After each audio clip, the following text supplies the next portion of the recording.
a todos, bienvenidos a esta nueva instancia de la actividad científica de SUEO 2021. Hoy ya estamos culminando en el mes de octubre el año de actividades de SUEO y estamos ya finalizando también las actividades de esta directiva. Nos queda el mes que viene, el mes de noviembre, con nuestro simposio de cursos de actualización anual de obesidad. En el día de hoy estamos tratando un tema que es muy interesante en el aspecto de que se estudia con menos frecuencia que los otros temas de la obesidad. Es la obesidad en una etapa de la vida que es la del adulto mayor. Es una etapa que también tiene su importancia, su clínica particular, su diagnóstico particular, la presentación es diferente, y además, bueno, le vamos a preguntar a la doctora Jenica Yaftare, que ella nos va a estar dando la parte clínica, la terapéutica, cuáles serían las condiciones de estos adultos mayores, condiciones especiales que viven, que ya sabemos que pierden masa muscular. Bueno, aquí el obeso también pierde masa muscular, entonces se está aumentando, potenciando dos condiciones importantes. También le podemos cuestionar también, a ver, qué es lo que pasa con el tratamiento quirúrgico. Son interrogantes que, bueno, que seguramente ella y los demás de la mesa nos van a responder. Así que les doy la bienvenida a la doctora Jenica Yaftare y también a la licenciada en nutrición Yunderi Flores, que es venezolana. Bienvenida, Yunderi. Es un gran placer tenerte con nosotros. Te hemos escuchado, sabemos de tu profesionalidad y de tus presentaciones también como muy buenas. Así que yo creo que ya en este momento le doy la bienvenida a Adriana, que nos va a hacer la presentación, la doctora Adriana Pereira, la presentación de nuestra querida Jenica Yaftare. Bueno, buenas noches para todos. Gracias por la presencia y hacerse un tiempo para estar compartiendo esta actividad con nosotros. Yo le pedí a la doctora Adela González para presentar a Jenica, la doctora Jenica Yaftare, porque nos une una gran amistad y mucho tiempo de trabajo, tanto en la Sociedad de Obesidad como en la Sociedad Uruguaya de Endocrinología y Metabolismo. Entonces, para mí es un gusto y un placer poder presentarla. Y más con un tema que, como ha referido Adela, es un tema interesante, que tiene connotaciones un poco diferentes de cómo se debe abordar otras personas que viven con obesidad pero que tienen menor edad, así que me parece re interesante para todos. Bueno, la doctora se va a referir a la evaluación clínica y terapéutica de los pacientes adultos mayores que viven con obesidad.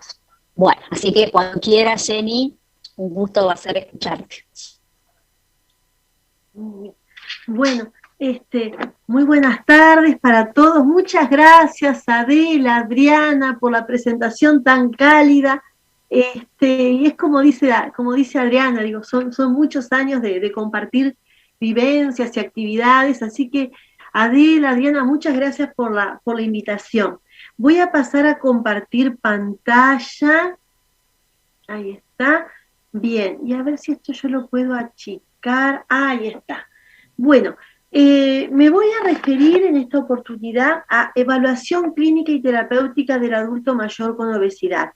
Tal cual como decía Adela, como decía Adriana, es un momento, el adulto mayor con obesidad es una población en el cual cuando hacemos la evaluación, la clínica, es algo distinta, digo, al adulto, al obeso en edad media.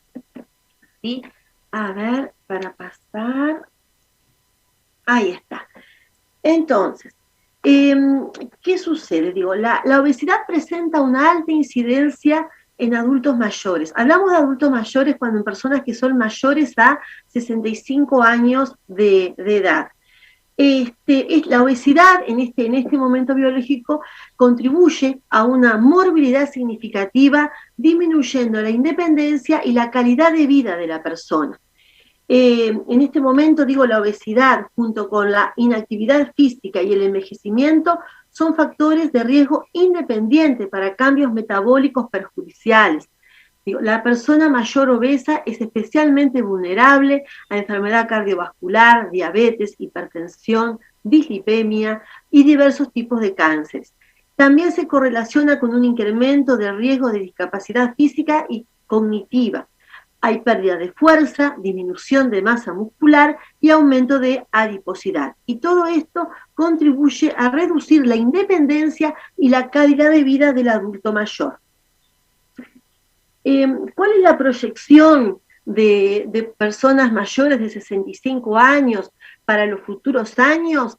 Bueno, se estima que para el año 2030 más del 20% de la población será mayor a 65 años en los Estados Unidos.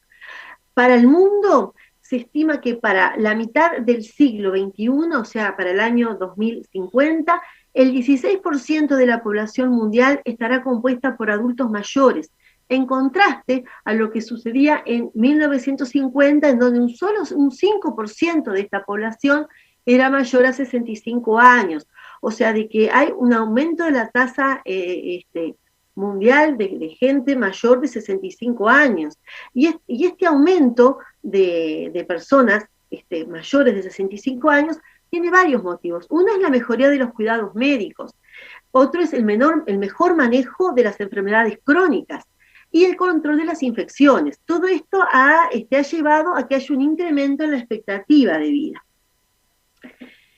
En cuanto a la obesidad, en personas mayores de 60 años, lo que se ha visto, esto es, son datos extraídos de NANES de las últimas 4 décadas basadas en el índice de masa corporal, en donde se ve que para el año 2013-2014 va a haber, entre los hombres va a haber una incidencia de un 37.5% de hombres con obesidad mayores de 60 años, y en mujeres un aumento de incidencia de un 39.4% de mujeres obesas mayores de 60 años. Entonces, esto nos da lo impactante de la proporción de adultos mayores con obesidad para los próximos años, ¿sí? ¿Qué sucede en el Uruguay? Estos son datos de la segunda encuesta nacional de sobrepeso y obesidad, el ENSO 2 en adultos, en donde se tomó en cuenta población mayor de 65 años.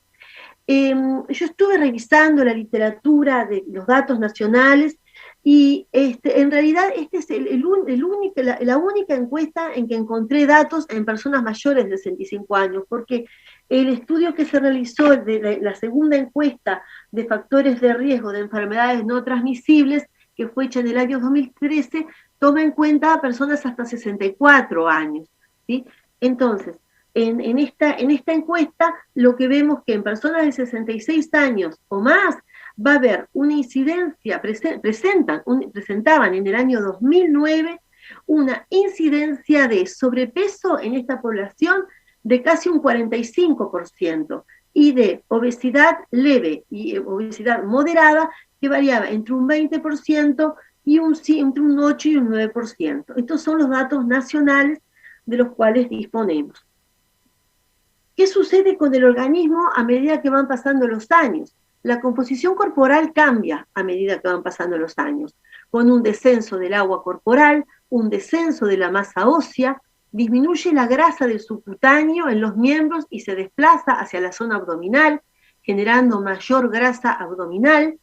Hay un aumento, como decíamos, de la grasa abdominal y también intramuscular, y con todo que sabemos claramente lo que sucede cuando hay un aumento de tejido adiposo a nivel intramuscular e intraabdominal, ¿no verdad? Con el aumento de incidencia de enfermedades cardiovasculares y de diabetes mellitus corporal. Entonces, ¿qué va a suceder? Cuando vamos a definir la obesidad en el adulto mayor, que lo hacemos a través del índice de masa corporal, nos vamos a encontrar que va a ser un índice de masa corporal en el cual vamos a tener mayor cantidad de tejido graso y menos cantidad de masa magra. Ahora, el índice de masa corporal lo utilizamos, bueno, sabemos que se divide el peso dividido la talla al cuadrado, lo utilizamos porque es un método fácil, es económico, pero como decíamos, es una medida controvertida en lo que refiere a la adiposidad del adulto mayor. Yo siempre digo que cuando uno calcula el índice de masa corporal, por ejemplo, en un físico-culturista uno puede tener un índice de masa corporal alto, pero va a ser a expensas de músculo, no de tejido graso. De ahí digo que esa es una de las desventajas que nos ofrece el índice de masa, pero es económico, es fácil y tenemos tablas, y eso lo hace de que sea de gran utilidad. En el adulto mayor baja la talla. ¿Por qué baja la talla? Por compresión vertebral, por cambio de altura y morfología de los discos vertebrales, hay una pérdida de tono muscular, hay cambios posturales, y también hay un descenso de la densidad mineral ósea. ¿Sí? Los adultos mayores tienden a aumentar peso a nivel de las regiones centrales del cuerpo, lo que decíamos, a nivel del abdomen. ¿Sí? El índice de masa corporal representa tanto la masa libre de grasa, el músculo, como la masa grasa. Y las primeras de las cuales, como veíamos, va disminuyendo con el proceso del envejecimiento, que es lo que llamamos la sarcopenia. Y entonces esto subestima la adiposidad y el riesgo del paciente. Los métodos ideales para medir la grasa corporal sería la utilización de la tomografía computada o de la resonancia magnética o métodos de bioimpedancia. Pero claro, son métodos caros y poco aplicables en la vida adulta, o sea, en la práctica diaria, ¿no? en la atención primaria. Entonces, bueno, nos guiamos por el índice de masa corporal. Entonces, el índice de masa corporal, junto con la circunferencia de la cintura, mejoran la precisión diagnóstica en nuestra práctica clínica. ¿Qué sucede con la determinación de la talla? Dadas las características de esta población, a veces puede resultar difícil medir la talla, por lo que se pueden utilizar otros modelos de estimación, como por ejemplo, este modelo que es el más utilizado, que es la medida en donde se mide la distancia del talón a la rodilla, ¿sí? Y se aplica la fórmula de Chumlea, en la cual para varones se utiliza esta fórmula y para mujeres se utiliza esta fórmula, y ahí obtendríamos la talla, sobre todo en personas que no pueden ponerse de pie. Entonces, este es un método para medir la talla cuando tenemos dificultad para determinarla con la persona parada. Bien. Digamos, ahí está. ¿Qué sucede con el índice de masa corporal y la mortalidad? Hay múltiples publicaciones, como verán, múltiples publicaciones en que demuestran que para los adultos mayores un índice de masa corporal en rango de 23 a 29 se asocia con longevidad. Si vemos acá, este índice de masa corporal, cuando entre 25 y 29, hablaríamos de un sobrepeso. En cambio, los trabajos muestran que este rango de índice de masa corporal se asocia con longevidad. Un índice de masa corporal en rango típicamente caracterizado como sobrepeso no se asocia con resultados adversos de mortalidad. Ser obeso, o sea, el índice de masa corporal mayor a 30, se asocia con mortalidad, mayor mortalidad en todas las edades, aunque no en adultos mayores. Sabemos que con la obesidad se acorta el tiempo de vida, pero esto no es así en personas mayores.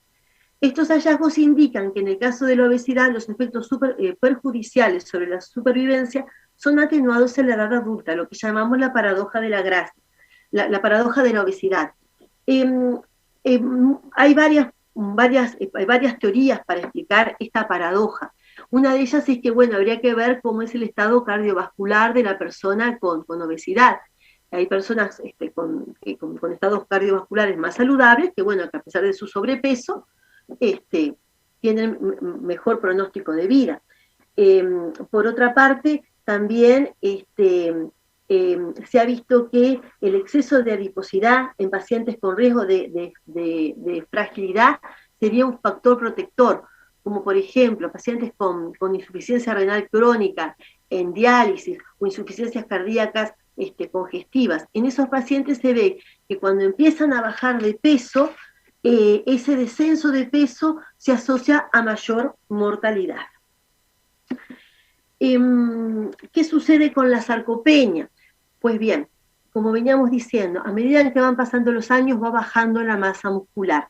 Este descenso de masa muscular se define como sarcopenia, ¿no?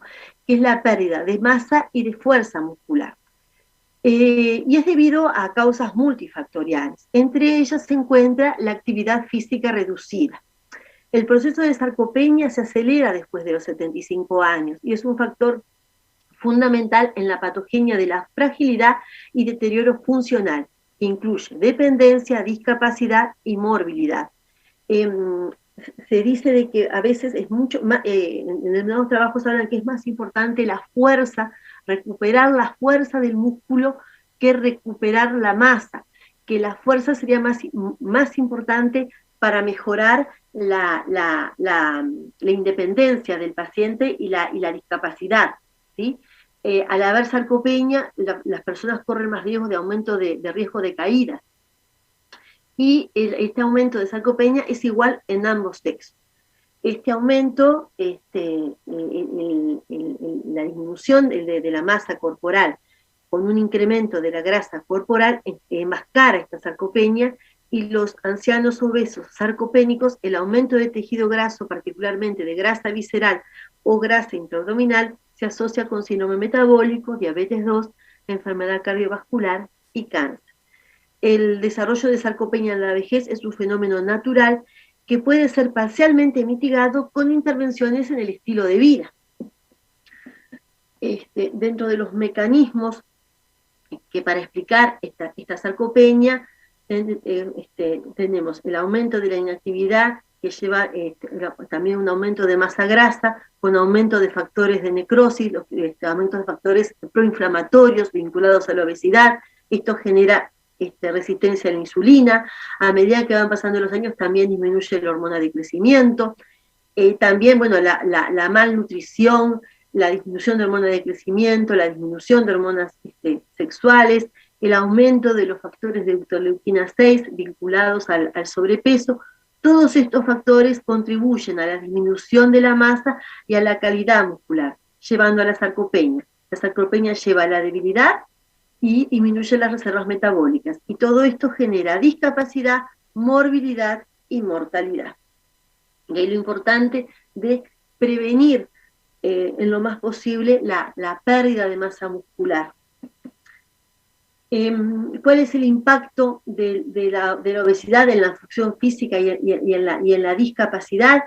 Pues bien, en la obesidad se asocia a enfermedades crónicas, a comportamiento sedentario, a dolor, a depresión y ansiedad, la polifarmacia. Todo esto predispone a las caídas. Entonces, la obesidad también se asocia con un mayor riesgo de caídas en adultos mayores. Más de un tercio de los adultos mayores de 65 años se caen cada año, por lo que es necesario la detección de riesgos de caídas en el entorno de atención primaria. Hay un trabajo muy interesante que muestra de que si bien hay mayor riesgo de caídas, también las personas con sobrepeso, cuando se caen, hay un trabajo que muestra que tienen menos tasas de fracturas de cadera, por ejemplo, que eso sería un factor protector. Entonces, cuando vamos a hacer la evaluación clínica del paciente con obesidad, primero tenemos que evitar la estigmatización del paciente. Y si la persona no consulta por obesidad, debemos de pedirle permiso para conversar acerca de su peso. Hay que hacer la evaluación clínica de la obesidad del paciente, o sea, la historia de la obesidad, ¿sí? En los años de evolución.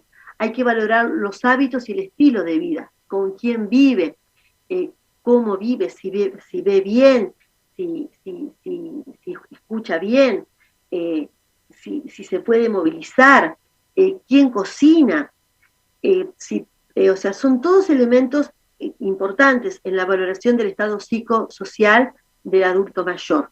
Y pues bien, tenemos que hacer, bueno, el examen físico y valorar las comorbilidades. ¿Sí? En cuanto a la historia de la obesidad, lo que yo quiero hacer más que nada referencia a la historia clínica, que hay que evaluar la historia de la ganancia de peso y de descenso de peso, o sea, todas las fases dinámicas del sobrepeso de la persona.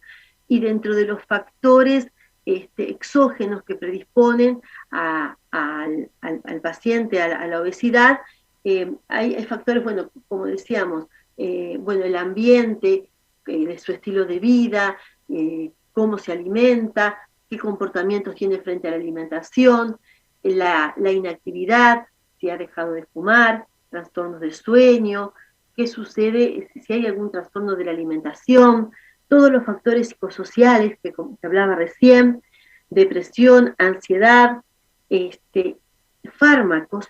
Los fármacos es fundamental porque sabemos que hay fármacos que se asocian al aumento de peso. Y como sabemos, los adultos mayores toman muchos medicamentos, tienen lo que llamamos la polifarmacia. Entonces, dentro de los fármacos que pueden contribuir al aumento de peso, tenemos la insulina, las glitazonas, las sulfonilureas, ciertos antidepresivos. Los antidepresivos antipsicóticos de primera, segunda y tercera generación se han visto que están asociados a aumento de peso. La gabapentina, algunos antialérgicos y los beta-bloqueantes. Eso también debe de formar parte de la valoración de la historia clínica del paciente.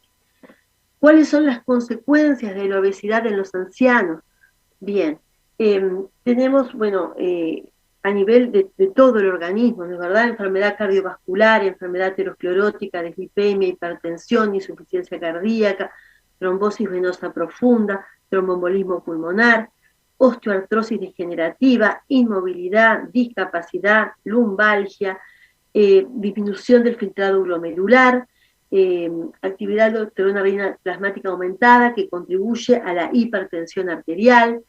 Tenemos que preguntarle también por apnea del sueño, hipertensión pulmonar, disnea, hipertensión endocranial idiopática, demencia, depresión, pobre calidad de vida, patologías metabólicas, diabetes mellitus tipo 2, intolerancia a la glucosa, síndrome metabólico, y hay aumento de incidencia de cáncer, como de mama, de colon, de próstata y de útero. Entonces, esto forma parte de la valoración de repercusiones de la obesidad. En cuanto al tratamiento, bien, el tratamiento del paciente adulto mayor tiene que ser un tratamiento con un equipo multidisciplinario, en la cual los licenciados en nutrición forman un pilar fundamental en el tratamiento. También tenemos que tener consultas con asistentes sociales, de ser necesario, con psicólogos, con psiquiatras, con fisiatras. O sea, tiene que estar un equipo formado para poder guiar al paciente. La pérdida de peso, cuando se combina con actividad física, mejora la fuerza muscular y la capacidad física. Pero la pérdida de peso por sí sola no mejora la fuerza muscular. De ahí la importancia de que, porque cuando uno baja 1 kilo de peso, se baja un 75% de tejido graso y un 25% de masa muscular. Entonces, es muy importante evitar que se siga perdiendo masa muscular en una persona que ya tiene una sarcopenia vinculada al proceso de envejecimiento. Entonces, cuando se hable de un plan para la pérdida de peso en aquel paciente que lo tenga indicado, es fundamental la actividad física. La pérdida de peso en ancianos con obesidad debe de considerarse en todo paciente que pueda beneficiarse de la misma, debido a las comorbilidades y la afectación funcional de la obesidad. Pero debe de intentarse en todo momento minimizar los efectos adversos sobre la masa muscular, la densidad ósea y en todos los aspectos del estado nutricional del paciente. En lo que respecta al tratamiento con la alimentación, pues bien, se va a referir nuestra invitada. Yo quería hacer un pequeño énfasis en cuanto a la actividad física, que le podemos proponer a la persona con sobrepeso, y dependiendo de su capacidad este tipo de ejercicio, siempre tenemos que valorar qué es lo que la persona puede hacer. Y dentro de las cosas que puede hacer, bueno, proponerla. Por ejemplo, una actividad aeróbica moderada, con una frecuencia de 5 o más veces días a la semana, con un nivel de intensidad de 5 o 6, en una escala de 10 puntos, donde 0 es estar sentado y 10 es el máximo esfuerzo. Y esto resulta en un aumento de la frecuencia cardíaca y respiratoria, ¿sí?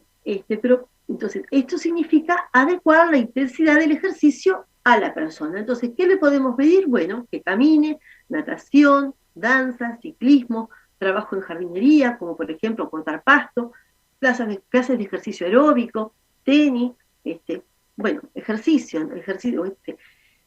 Después tenemos otros tipos de ejercicios de fortalecimiento muscular, utilizar resistencia de peso que permitan de 10 a 15 repeticiones de cada ejercicio con un nivel de intensidad de 5 o más. O sea, donde 0 es sin movimiento y 10 es el esfuerzo máximo de cada grupo muscular. Acá tenemos, por ejemplo, cargar comestibles, lavar pisos, ventanas, bandas de ejercicio, pesas ligeras de comuniqueras, pilates, yoga, tai chi, levantamiento de los brazos, aparatos de apretar brazos, levantamientos de piernas hacia atrás o hacia los lados, levantarse de una silla, levantamiento de pies. Como ven, digo, son cosas sencillas que le podemos proponer a los pacientes y adecuarlos a su capacidad, con el objetivo de que la persona no pierda masa muscular y sobre todo generar fuerza. En cuanto al tratamiento farmacológico, bien, las guías de la Asociación Americana de Endocrinólogos y del Colegio Americano de Endocrinología establecen explícitamente que no hay evidencia suficiente para recomendar medicamentos para bajar de peso en adultos mayores. La mayoría de los ensayos clínicos en base farmacéutica para probar la eficiencia han excluido a estos adultos mayores. Pero dentro de los medicamentos para la obesidad disponibles hay 2 ensayos, uno con fentermina topiramato y otro con liraglutide, que han documentado análisis de eficacia entre adultos mayores y jóvenes como contraparte. Y no se observaron diferencias de eficacia, seguridad ni farmacocinética en estos subgrupos. Datos preliminares sugieren que los datos de la farmacocinética sobre la fentermina topiramato y el liraglutide y el natroxeno bupropión no son diferentes entre los más jóvenes y los pacientes añosos, mayores. O sea, que estos datos nos permitirían, sí, la utilización de fármacos para el descenso de peso, porque bueno, el paciente puede preguntar acerca o de tomar fármacos como coadyuvantes para el descenso de peso.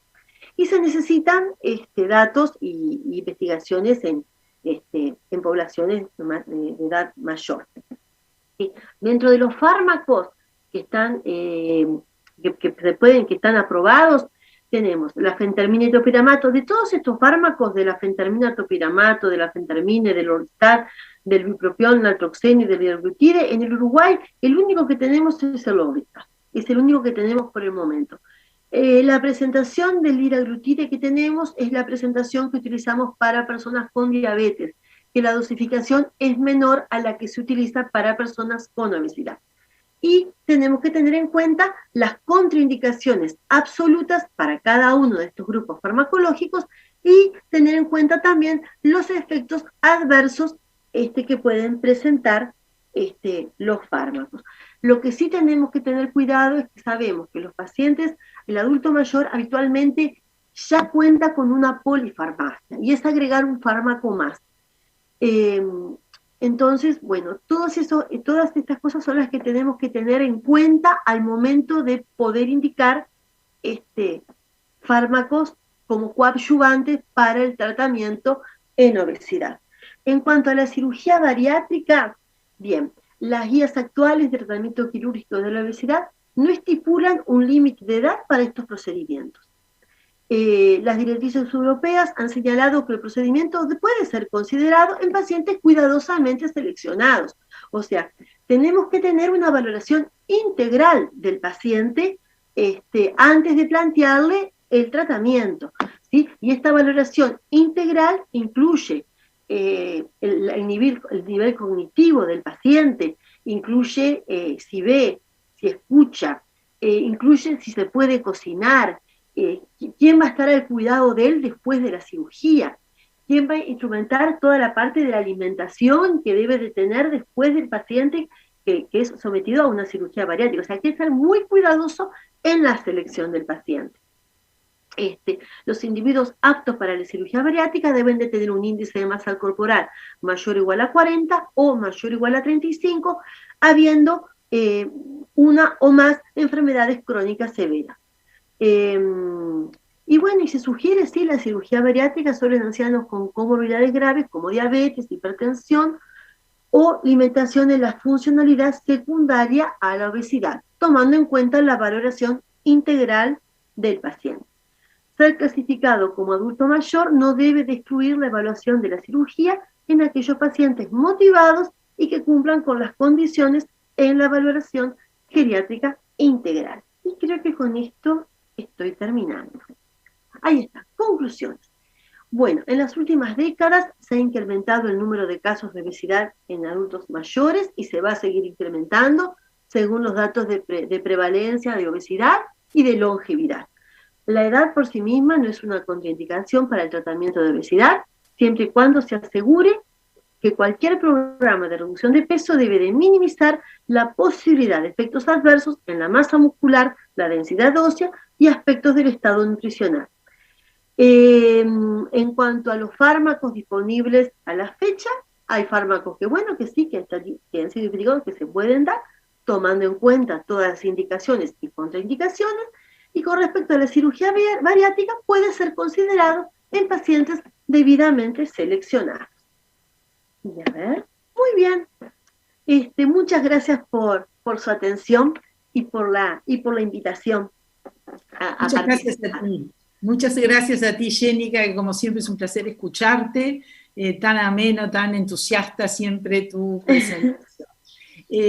Ahora, como hemos visto, no es tan sencilla el diagnóstico, el tratamiento, el abordaje de las personas con obesidad que están en el rango de esta edad, ¿no? Más de 65 años. Porque aparte también hay subclasificaciones, mayor de 80, entre 65 y 80, mayores de 80, o sea, yo por un tema de tiempo traté de hacerlo lo más general, pero hay que ser cuidadoso, o sea, también como subclasificaciones dentro de el adulto mayor, ¿no? Hasta incluso para proponer los tratamientos.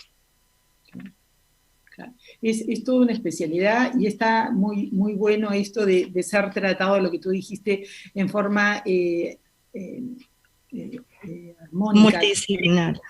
Integral y multidisciplinaria, sí, claro que sí, porque son muchos los aspectos que hay que considerar en esta población.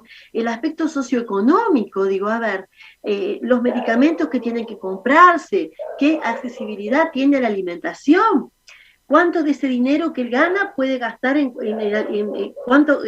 medicamentos, que sí, que los toma, y en alimentación. O sea, es bien complejo, digo, pero bueno. Es complejo y fascinante poder abordarlos. Después vamos a conversar un poquito más con ejemplos de consultorio, ¿no? que están tan positivos. Ahora les quiero presentar a nuestra querida Yunneri Flores, licenciada en Nutrición y Dietética de la Universidad Central de Venezuela, invitada especialmente por su jerarquía, por su experiencia, siendo speaker internacional. La hemos escuchado, por eso mismo la hemos invitado a esta instancia. Es posgrado en Nutrición Clínica de la Universidad Central de Venezuela, educadora en diabetes, también de la Universidad Central de Venezuela, es promotora en lactancia materna en el Hospital de Los Ríos, actualmente atendiendo pacientes hospitalizados y en consulta externa. El tema que continúa en esta área, en este tema más grande, es la nutrición en el adulto mayor con obesidad. Quiere decir que ahora estamos muy atentos a tu exposición, Yunneri, que va a ir completando lo que estamos hablando desde hoy. Adelante, entonces. Muy buenas noches, es un placer saludarlos, estar con ustedes acá presentándoles esta información. Realmente, bueno, para mí es un honor y estoy bastante, bueno, agradecida por la invitación. Y bueno, ciertamente, como bien lo comentaba la doctora Yénica, es un tema un poco complejo desde varios puntos de vista. Y bueno, en este momento vamos a abordar entonces lo que es la parte nutricional. Voy a compartir por acá. Ajá. Y ya va para cerrar esto. Bien, entonces justamente vamos a abordar la nutrición en el adulto mayor con la obesidad. Ciertamente quería iniciar también comentándoles un poco de lo que es la estadística, que bien ya lo comentaba la doctora. Complementando un poco a nivel mundial, por primera vez en la historia registrada, los adultos mayores de 65 años pronto superarán en número a los menores de 5 años. Y efectivamente se estima que para el 2050 habrá el doble de adultos mayores que justamente niños menores de 5 años. A la par de esto, vamos a encontrar que actualmente se registran aumentos de la obesidad con tasas del 10 al 15% en el mundo en desarrollo. Y justamente la unión de estas dos cosas, como lo es el envejecimiento y la epidemia de la obesidad, justamente puede complicar las cosas a futuro, sobre todo para este grupo poblacional, conociendo todas las complicaciones y las implicaciones que esto puede generar en ellos. Lo primero, justamente, traté de traerles puntualmente lo que nutricionalmente pudiéramos manejar a través de lo que son los cambios en el envejecimiento, y uno de ellos viene siendo lo que es la modificación en la composición corporal. Justamente vamos a encontrar entonces una disminución en la masa muscular o magra y un incremento de lo que es la masa grasa. En cuanto a lo que es la masa muscular, vamos a observar que hay una disminución del 50% del peso corporal total en adultos jóvenes y se calcula que existe un 25% de disminución entre las edades de los 75 y los 80 años. Ahora, en cuanto a lo que es la masa grasa, ella vamos a encontrar que se aumenta progresivamente hasta los 80 años y luego se puede estabilizar.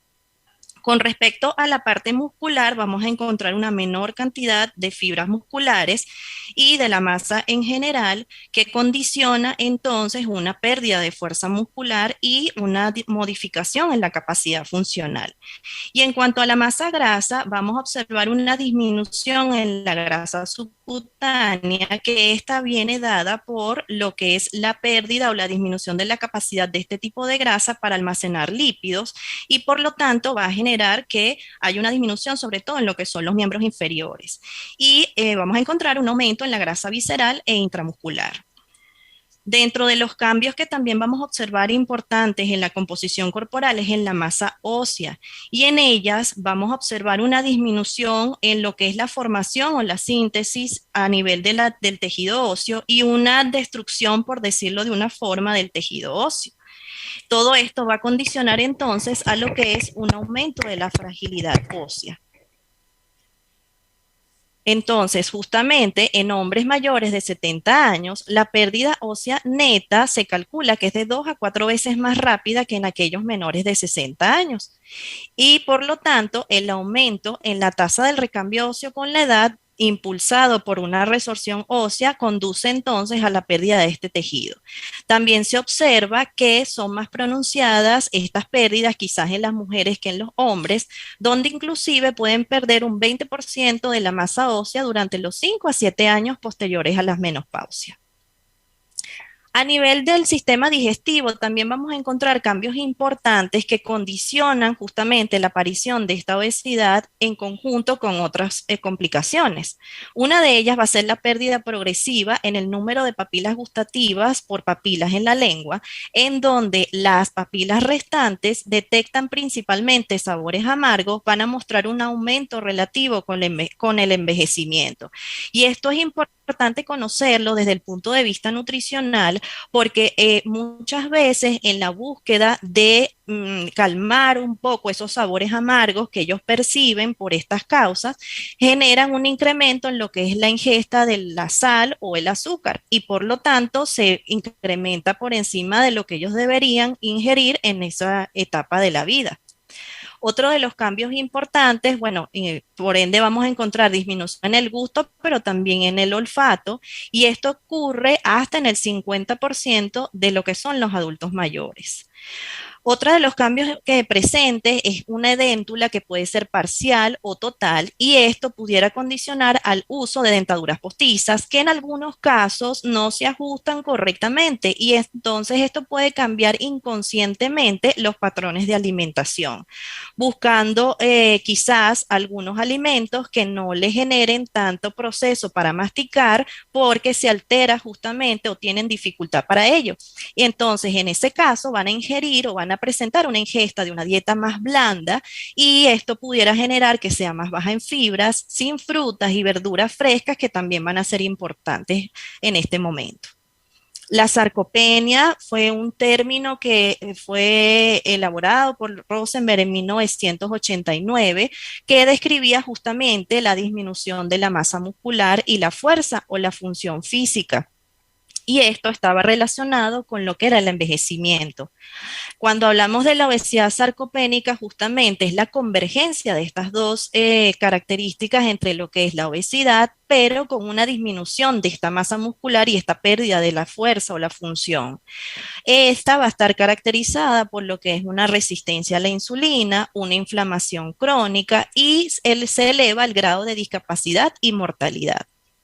En cuanto a los mecanismos que pueden intervenir, como bien lo vimos en la presentación anterior, acá igualmente vamos a encontrar que existe una disminución de la masa muscular desde lo que es a través del envejecimiento y esto va a generar una mayor resistencia a la insulina que en conjunto va a condicionar una disminución de la síntesis proteica y de lo que es la degradación de la parte de las proteínas.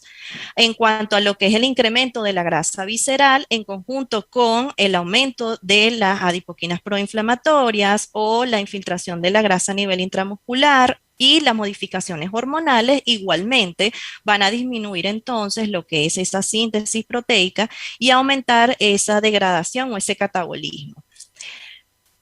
En cuanto a lo que es la unión de la obesidad y el envejecimiento con respecto a lo que es la función muscular, todos estos procesos que ya mencionamos anteriormente condicionan que se reduzca aún más lo que es la calidad del músculo y su función. Bien, entonces justamente en la intervención nutricional viene siendo un poco más detallado en esta población porque lo lógico sería pensar que buscaríamos una pérdida de peso a través de lo que es una reducción calórica en el día. Sin embargo, hay que tomar en consideración muchos aspectos y entre ellos es que en el adulto mayor hay una disminución de la tasa metabólica basal, hay una disminución de las necesidades calóricas y de la actividad física propias del envejecimiento. Entonces, al realizar una pérdida de peso con una restricción calórica que no sea cautelosa, pudiéramos generar aún mayor pérdida de masa muscular en estas personas que ya de por sí la van a tener. Se calcula que cuando se realiza una restricción calórica existe una pérdida de peso corporal de la masa muscular de un 25% y estaríamos promoviendo entonces esta pérdida si no somos cautelosos respecto a los nutrientes y justamente la cantidad de calorías que se pueda manejar en esa pérdida de peso. ¿Qué es lo que se ha visto actualmente con la intervención desde la parte dietética? La restricción calórica debería ser moderada y cuando hablamos de moderada nos referimos entre unos 200 a 700 calorías de restricción calórica al día. Inclusive hay revisiones y estudios que hablan de simplemente reducciones de 500 calorías al día. En cuanto a las proteínas, lo que se ha estado saliendo en boga es que se incrementen las proteínas de alto valor biológico e inclusive se puedan dar unas cantidades un poco más elevadas a lo que habitualmente se da. se recomienda entre 1.2 a 1.5 gramos por kilogramos y de esta manera generar una protección de la masa muscular, una preservación de la fuerza de agarre y un menor riesgo de deterioro funcional. Y existe evidencia alentadora y quise colocar esto específicamente porque ciertamente, como lo comentaba la doctora, actualmente la nutrición o la intervención nutricional por sí sola no tiene tanta fuerza en cuanto a evidencia para manejar una pérdida de peso en cuanto a la preservación de la masa muscular en el adulto mayor obeso. Sin embargo, han estado surgiendo algunas evidencias donde se muestran que la ingesta generosa y equilibrada de proteína de alta calidad pudiera contrarrestar la resistencia anabólica relacionada con la edad en el músculo envejecido. Sin embargo, es importante resaltar que siempre o la mayoría de los casos debe ir acompañada de la actividad física. Lo otro importante es que justamente en el aporte de la proteína que se debe dar es aquella que tenga aminoácidos esenciales, como por ejemplo lo es la leucina, la cual a través de vías de señalización importantes puede promover lo que es la síntesis proteica. Justamente quise traerles uno de estos estudios que fue hecho en el 2016. Ellos se plantearon la hipótesis de que los participantes que siguieran el régimen de proteínas mejoradas tendrían mejoras en el estado funcional y una mejor conservación de la masa muscular que el grupo control. En este estudio se tomaron 67 adultos obesos con un índice de masa corporal superior a 30, mayores de 60 años, con una puntuación de rendimiento físico corto de 4 a 10, que fueron asignados aleatoriamente a una pérdida de peso tradicional. Entonces, el grupo control iba a tener un déficit calórico de 500 calorías y se le aportó 0.8 gramos por kilogramo de proteínas. En cuanto a la distribución porcentual de los macronutrientes, se les dio 15% de proteína, 30% de grasas y 55% de carbohidratos. Con respecto al llamado grupo de proteínas, se les dio igual un déficit calórico de 500 calorías y se le aportó 1.2 gramos de proteínas. Y en cuanto a lo que fue la distribución corporal de los macronutrientes, perdón, fue de 30% de proteína, 30% de grasa y 40% de carbohidrato. Con respecto al aporte en gramos de proteína, en líneas generales, el grupo proteínas se les dio aproximadamente 60 gramos en las 3 comidas principales. Como resultado, ellos encuentran que en el punto final de los 6 meses hubo una pérdida de peso significativa tanto en el grupo control como en el grupo de proteína. Pero ambos grupos mejoraron la función, sin embargo, el aumento de la función muscular fue mucho mejor en el grupo proteína en comparación con el grupo control. Entonces, finalmente plantean que si se confirma este enfoque dietético, podría tener implicaciones importantes para mejorar el estado funcional de esta población vulnerable. Entonces, ciertamente, quizás el incremento proteico a través de la dieta pudiera generar un efecto protector. Cuando hablo, por supuesto, de las proteínas de alto valor biológico, siempre hay que tomar en cuenta entonces que van a ser aquellos con fuentes de origen animal y bueno, sabemos que actualmente existen tendencias a otros tipos de alimentación que no involucran alimentos de origen animal y en ese caso es bueno que se complementen estos alimentos para que por lo menos aporten esos aminoácidos esenciales que sí los vamos a obtener de estos alimentos. Otra de las formas que se ha complementado para también aportar estas proteínas, porque bien como lo mencionábamos, es complejo el proceso del envejecimiento y muchas veces puede ser que la persona simplemente no tenga a lo mejor la prótesis dental o la tenga, pero quizás no la quiera usar y por ende tenga mayor preferencia a no ingerir alimentos ricos en proteínas. En ese caso, ¿qué podemos hacer? Pudiéramos apoyarnos quizás en algunos suplementos que aporten estos aminoácidos esenciales, sobre todo lo que es la arginina, la glutamina, lisina y la leucina. Existen suplementos con hidroximetilbutirato, que va a ser un metabolito activo de la leucina, y esta va a estimular la síntesis de proteína muscular en un 56%. Por supuesto, en el caso de los suplementos, tiene que ser bien manejado, pues porque calóricamente buscaríamos que no incrementara ese exceso de peso que tiene la persona, pero se pudiera manejar con suplementos que solo aportaran proteína. En cuanto a los carbohidratos, también es importante traerlo a colación porque justamente las personas mayores tienden a consumir más alimentos ricos en carbohidratos por muchas de las explicaciones que les comentaba anteriormente, sobre todo con lo que tiene que ver con el proceso de la masticación. Y esto también va a estar dado porque ellos requieren un mínimo de masticación, se digieren fácilmente, necesitan un tiempo de cocción mínimo, tienen un almacenamiento máximo y pueden ser mucho más económicos que los alimentos ricos en proteínas.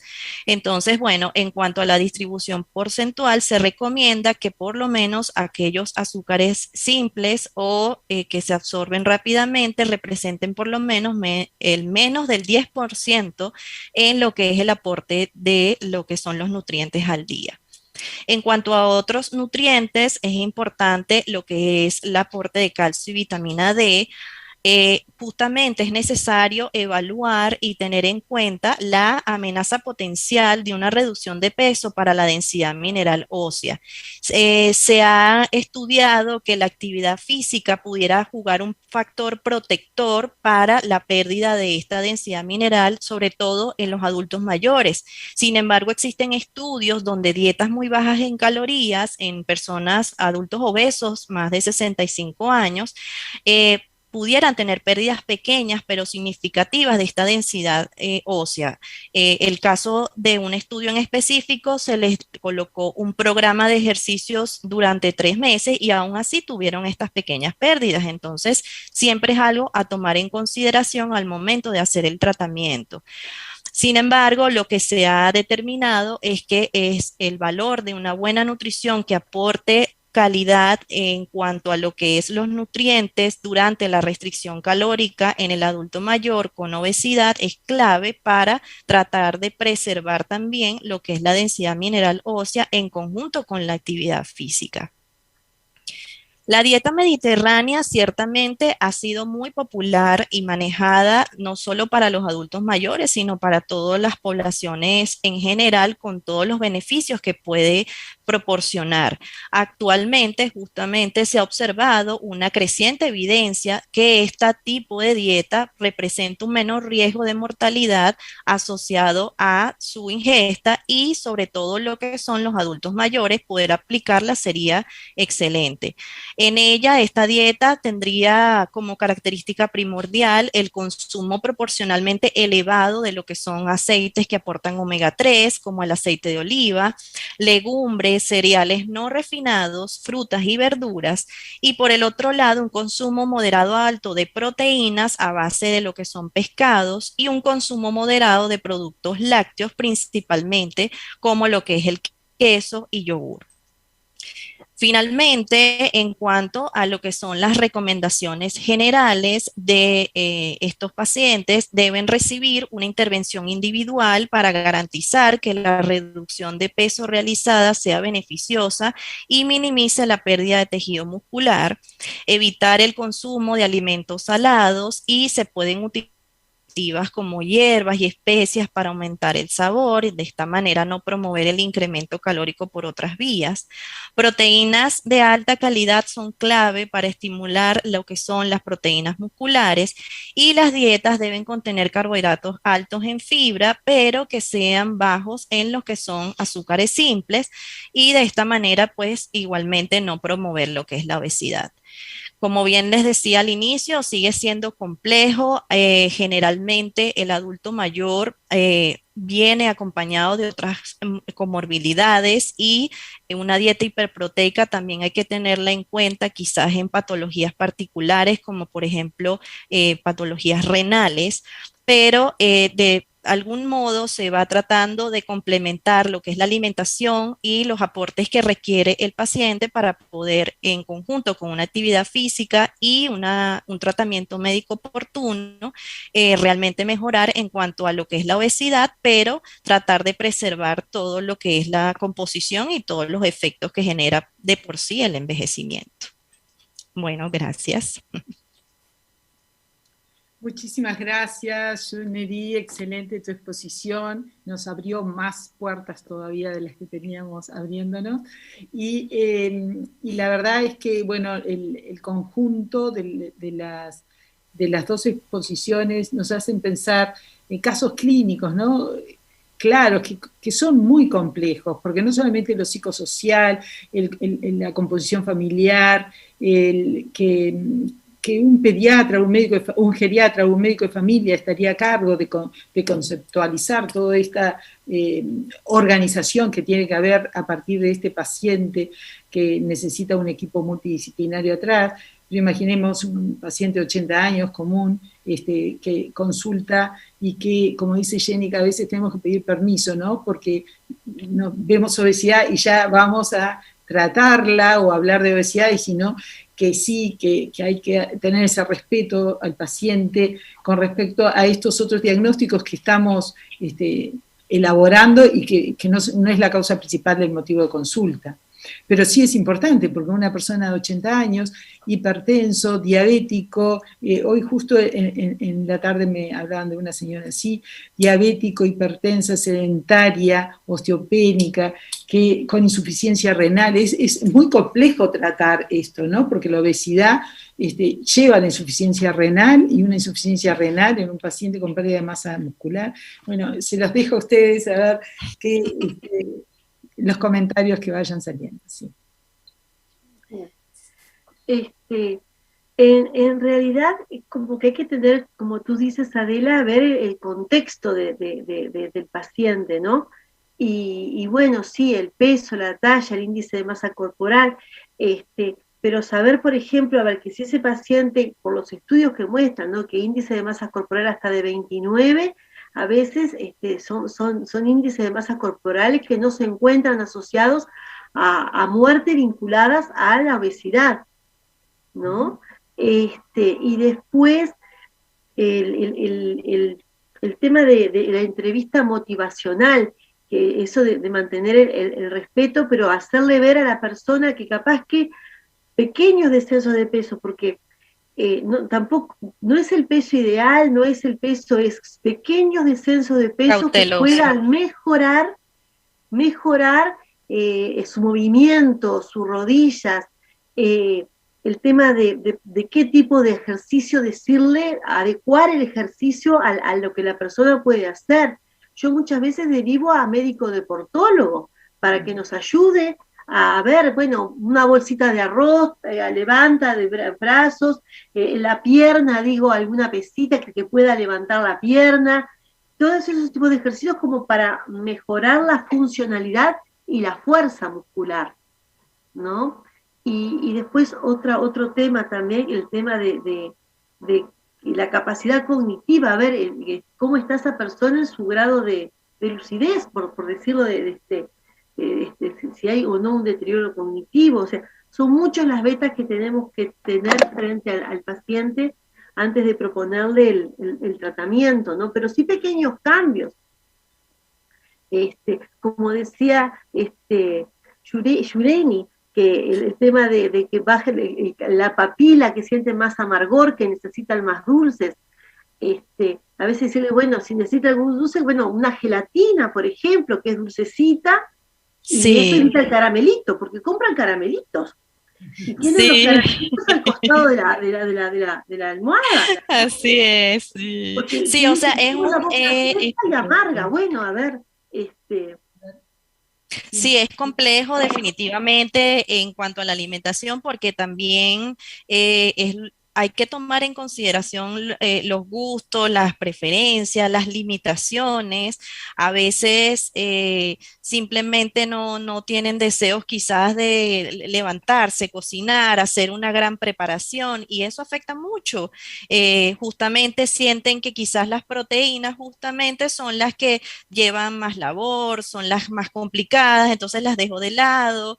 Y bueno, de alguna manera por eso traía a colación también los suplementos, que si bien no son el ideal, siempre va a ser primordial el alimento por encima de alguna cuestión artificial, pero quizás el suplemento pudiera ser un añadido donde no aporte tantas calorías, es algo sencillo para él y pues en conjunto de mejorar la alimentación, pues pueda mejorar la parte de la obesidad. Sí, realmente es muy complejo. Jenica, ¿podría hacer una pregunta? Porque me quedó como una duda de lo que hablaron, entre lo que representa el índice de masa corporal, que ya vemos que no, o sea, si bien se utiliza por practicidad, en verdad, como que tiende a subestimar muchas veces lo que pasa en la persona, y también es para establecer, digamos, paciente, ¿en qué harían más hincapié? ¿En el índice de masa corporal o en la distribución, digamos, de esa grasa corporal? Yo haría más es como hincapié, en los demás pacientes también, la cintura. En realidad sí, la cintura es igual, no hay trabajos que hablen de que cambia el índice, la cintura, la circunferencia de la cintura de acuerdo a la edad de la persona. No. Utilizaríamos, digo, lo establecido por la IDF, adecuando la cintura a la etnia de la persona, y siendo la etnia, no donde reside, sino su país de origen, ¿no? Claro. No hace referencia a la cintura, no hay cambios. Sí, en cuanto al índice de masa corporal, como para rever en la clasificación de sobrepeso, obesidad, o sea, dentro de la clasificación siguen siendo pacientes con sobrepeso. Un índice de masa corporal entre 25 y 29 va a ser un paciente con sobrepeso, pero la repercusión que va a tener ese sobrepeso sobre la mortalidad no es la misma que en adultos de edad media. Claro, pero eso se debe porque de repente ese índice de masa corporal no está representando realmente que sea a expensas de un exceso de grasa. No, es un exceso de grasa. Es un exceso de grasa. ¿Y por qué tienen entonces, porque en las personas más jóvenes, los pacientes con sobrepeso tienen más repercusión? ¿Y cuál sería la causa que en los adultos mayores no se da eso? Bueno, mira, hay una de las tantas publicaciones que dicen que habitualmente las personas con obesidad tienen mayor riesgo de morir más jóvenes. Si esas personas con obesidad sobrevivieron en los años, quiere decir que tienen una capacidad de supervivencia mayor que las que no sobrevivieron en obesidad. ¿tá? Entonces eso habla de una teoría de supervivencia, de capacidad de supervivencia. ¿tá? Eso es una de las teorías. Una de las teorías es que esas personas que sobreviven con obesidad más años tienen una mejor capacidad cardiopulmonar. Como que se adaptan mejor. Como que se adaptan mejor. Una teoría de adaptación a ese sobrepeso. La paradoja de la obesidad. La paradoja de la obesidad. Ok. La paradoja de interesante. Sí, porque no me cuadraba mucho eso de la diferencia entre las personas, digamos, los adultos y eso, que tienen, mayores comorbilidades y mortalidad, y estos que no. Pensé que era porque tenían menos grasa. No, tienen más grasa. No, exacto. O sea, la grasa es más. Porque aumenta la grasa y baja la masa magra. La masa sí, pero no se refleja en la mortalidad. No se refleja en la mortalidad. Sí, a partir del índice de masa corporal de 33, ahí sí. Ahí la tasa de mortalidad es igual para todas las, o sea, es igual la tasa de la incidencia de esta obesidad. Pero por debajo de eso, por eso es la paradoja de la obesidad, el efecto protector que tiene el sobrepeso. Muestran como ejemplo que, por ejemplo, pacientes con insuficiencia renal en plan de diálisis o pacientes con insuficiencia cardíaca que empiezan con un adelgazamiento, esas personas tienen más chance de morir que aquellas que conservan un peso en rango de sobrepeso u obesidad. Exacto. O las personas, los pacientes oncológicos también, que son adultos mayores y tienen un exceso de peso, se ha visto que tienen un cierto efecto protector por el catabolismo tan grande que hay en esa etapa y entonces genera ese efecto contrario. Paradoja de las grasas, paradoja de la Exacto. obesidad. Hola, buenas noches. ¿Cómo están? Yo no había tenido la oportunidad de saludarlos. Adela, permiso. Sí, claro. Bueno, felicitaciones a las dos. Bienvenida, Mary, que nos hemos hablado por mensaje. Bueno, felicitaciones a las dos, preciosas las presentaciones. Sí, estaba ahora escuchando el comentario de Adriana siempre con sus preguntas maravillosas. Sí, en la parte que lo que estabas comentando ahora, Jenica, de lo que tiene que ver con hígado y con riñón, por lo general para que los pacientes puedan entrar en lista de trasplante, lo que se les exige es que tengan un índice de masa corporal menor a 30, no porque ahí es como que hay un quiebre en lo que es la respuesta al tratamiento, ¿no? Después del trasplante, y es lo que hoy por hoy exige, digamos, el Fondo Nacional de Recursos, y no así que estén en un normopeso estricto, ¿no? Digamos, dentro del rango de IMC que consideramos el normopeso. Y bueno, yo quizás soy un poco insistente con la parte emocional, pero hacer hincapié en la importancia que tiene la evaluación en este grupo etario de lo que es la presencia, digamos, y más hoy por hoy en esta situación de pandemia que hemos vivido, de la comorbilidad con la depresión, con los trastornos de ansiedad, los trastornos del sueño, y que muchas veces eso interfiere en la alimentación, como decía Junmeri, de que a veces no tienen ganas de prepararse determinados alimentos porque les cuesta, o porque capaz que no tienen ganas, eso desde lo emocional, pero también el COVID nos ha dejado una gran población con un cansancio, una peña extrema, que en los pacientes con una edad avanzada, esto ha tenido una repercusión muchísimo mayor en lo que es la rehabilitación desde lo cardiovascular también, que lleva bastante tiempo. Entonces, resaltar la importancia del trabajo en equipo, ¿no? de la presencia de, como decía Jenica, del deportólogo, ¿sí? O a veces de un fisioterapeuta, de un fisiatra, de todo, de que la obesidad es una enfermedad multifactorial, multicausal, y por tanto la tenemos que abordar así. Y creo que en estos pacientes la derivación al geriatra, o jerarquizar el rol del geriatra o del médico de familia, como decía Adela, es fundamental.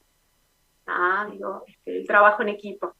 Totalmente. Así que bueno, nuevamente mis felicitaciones, Jenica, una vez más, gracias por acompañarnos, y Junmeri, estamos a las órdenes. Gracias. Muchas gracias por tu presentación. Gracias por la presentación. Gracias, Mariana, muchas gracias. Estuvo a través del chat,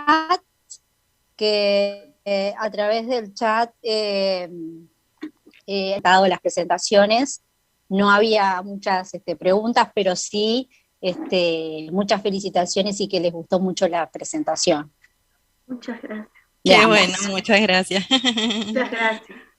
Muchas gracias. Algo que quieran agregar ustedes, porque la verdad es que podemos seguir hablando mucho de este tema, es muy, muy polifacético, ¿no? muchas son las complicaciones que tienen estos pacientes y los dejamos evolucionar. Entonces, como siempre, ir a la prevención, tenerlos antes, captarlos antes de que la evolución de la obesidad llegue a edades mayores, y poder hacer la prevención de todas estas complicaciones cardiovascular, complicaciones renales, metabólicas, que eso lleva a un gran deterioro luego en la edad adulta mayor, ¿no? Bien, me gustaría si cada uno pudiera cerrar con algo de que puedan dejar un mensaje. Muy importante lo de la fuerza muscular, disculpe que yo siga con esto, porque es un tema que también me apasiona, lo de la fuerza muscular de los pacientes en la tercera edad, ¿no? Porque tienen sarcopenia, pero a su vez la fuerza muscular la van perdiendo, y junto a la obesidad, como decía Jenica, bueno, las caídas son menos riesgosas, pero sufren caídas. Sufren caídas, sí, sí. Y es un gran riesgo y un gran desafío mantener la masa muscular. Claro.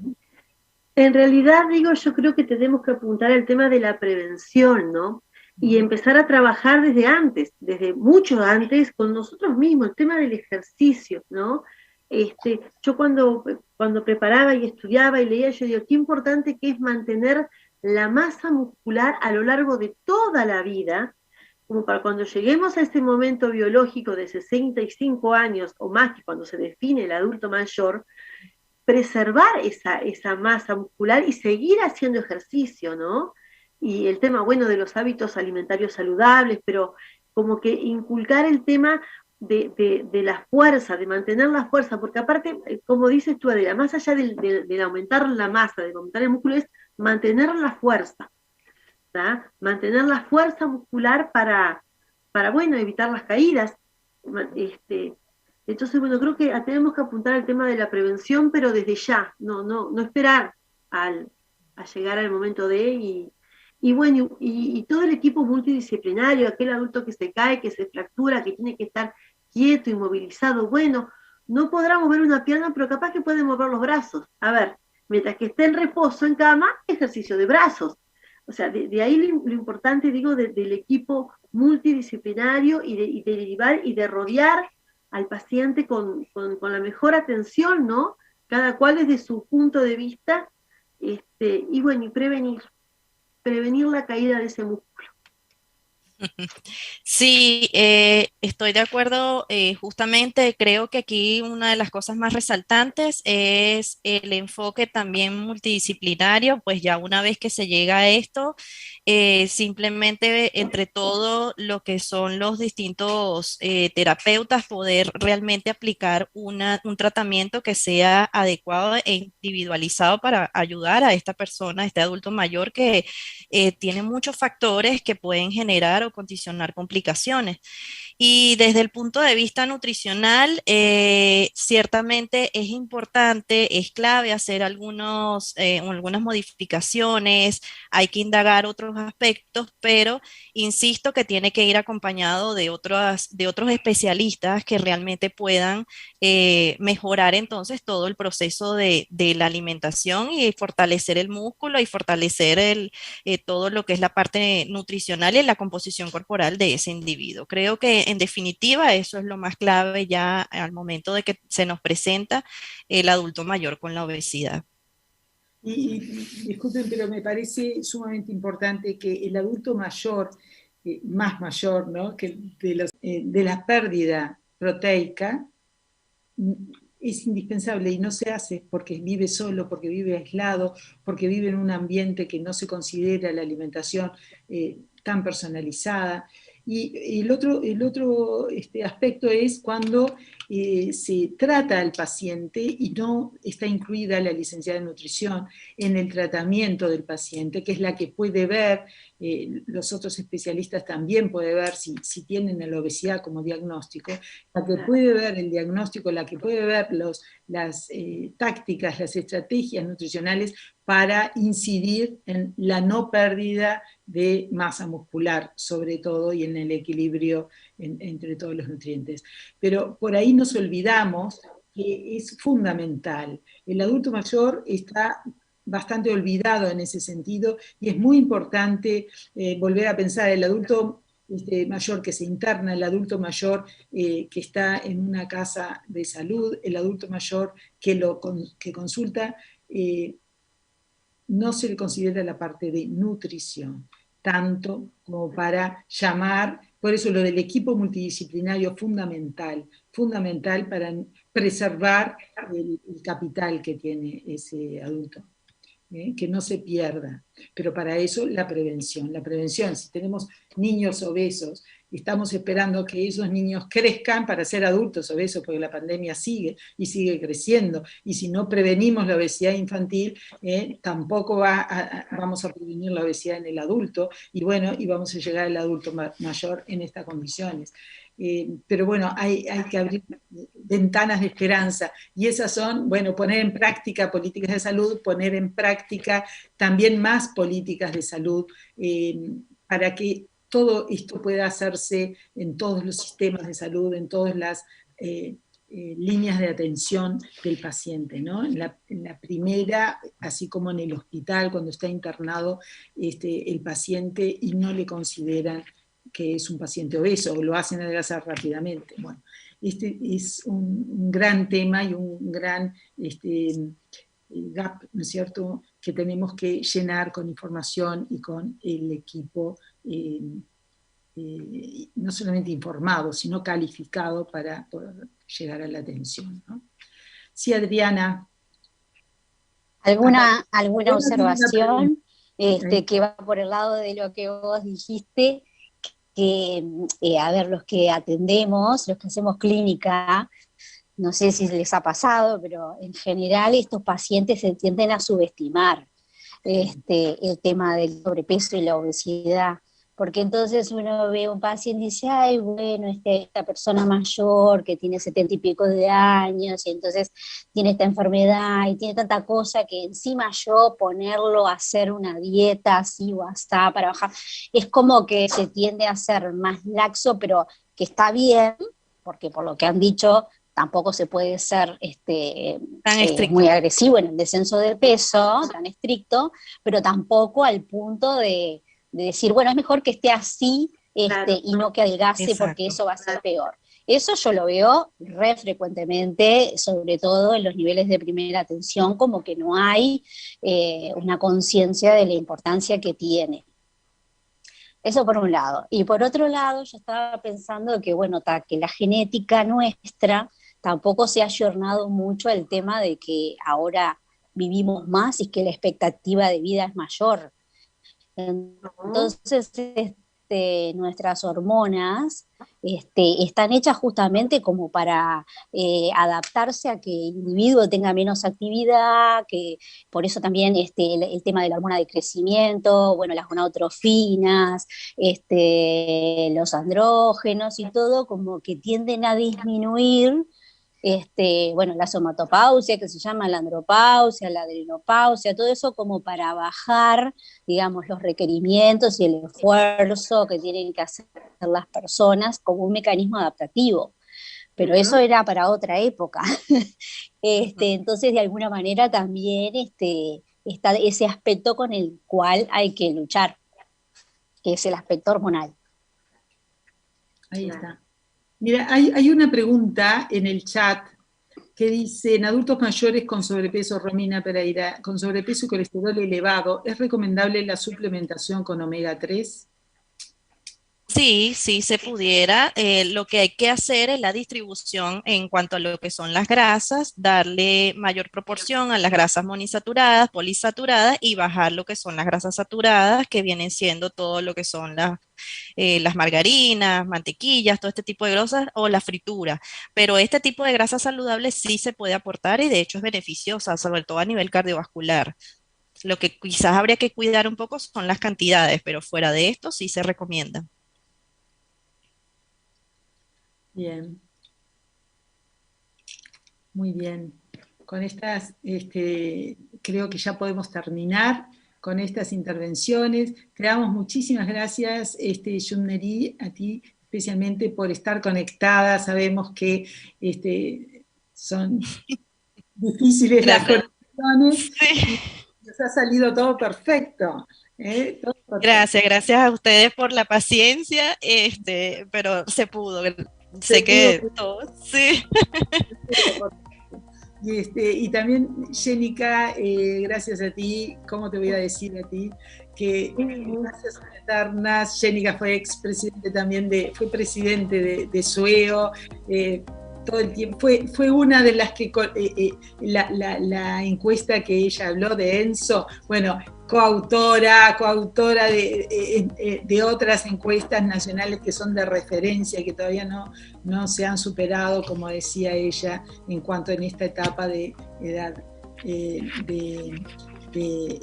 edad vital, ¿no es cierto?, del ciclo vital final. Bien, agradecemos también a Adriana, que también está incluida en esta presentación y moderación, a Mariana y a todos los que han estado participando en el chat en vivo, haciendo sus comentarios, felicitándolos a ustedes dos por las excelentes presentaciones. Y lo único que les puedo decir es que los estamos invitando a la próxima actividad de SUEO, que va a ser un simposio final de esta directiva, final del año y final de esta directiva que con mucho gusto hemos llevado adelante. Entonces, Yunderi, te vemos pronto, porque también les quiero invitar a todos al Congreso SLAN, Congreso Latinoamericano de Nutrición, que empieza el domingo próximo, en el cual FLASO, la Federación Latinoamericana de Sociedades de Obesidad, está presente, iniciando ese congreso. Por lo tanto, estaremos ahí, y la doctora, Jenica y Yunderi están en el simposio que estamos juntas también en el simposio, que va a empezar justamente el domingo. Así que los invito a inscribirse, a estar en ese simposio, que van a estar no solamente nosotras, de la Federación Latinoamericana de Obesidad, no, hablando en serio, no solamente de la Federación Latinoamericana de Obesidad, sino mundial, en esto del latinoamericano de nutrición, el profesor Ángel Hernández, Gil Hernández, también va a participar en conferencias, es de muy alto nivel. El doctor Jafé de Uruguay es el representante SLAM en el Uruguay, así que bien, vamos a estar todos juntos y los animo a inscribirse a ese congreso, va a estar muy bien. Bien, y el próximo mes ya les llegarán las actividades, que va a ser muy interesante en este último curso de Obesidad 2021. Gracias a todos. Muchas gracias a ustedes por la invitación, un gusto, Adela. Un beso, Adrianita, Mariana. Adiós. Un gusto, Yunderi, un gusto. Adiós. Un gusto igualmente. Muchas gracias a todos por la invitación. Muy bienvenido. Bueno, lo que estamos viendo, que cante. Muchas gracias.